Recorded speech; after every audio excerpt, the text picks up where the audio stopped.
We're strapped in for a flight on board an Ethiopian Airlines flight simulator at the airline's Aviation Academy.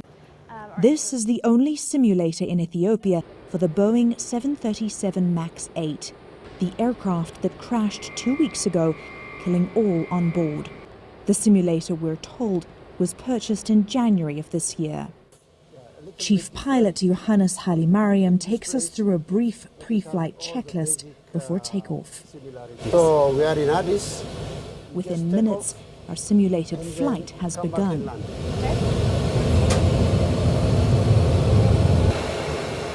Flight ET-302 took off in a similar way.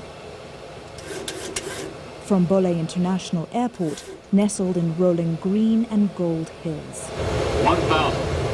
It was at this point, 6 minutes into the flight and still climbing to cruising altitude, that Ethiopian Airlines Flight 302 encountered major problems. It eventually crashed into a field south of Addis Ababa. How and why this happened is still under investigation. And it was also at this point, the 13-minute mark, that Lion Air flight nearly 5 months before began its tragic and deadly descent as well. Our simulated journey, however, continues safely.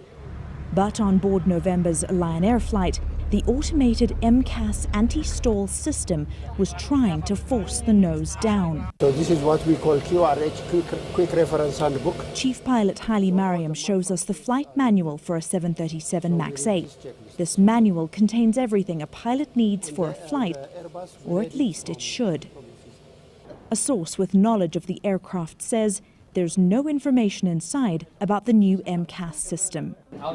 A pilot on board a flight encountering problems could have found all kinds of emergency procedures and system descriptions, but according to our source, nothing on the MCAS.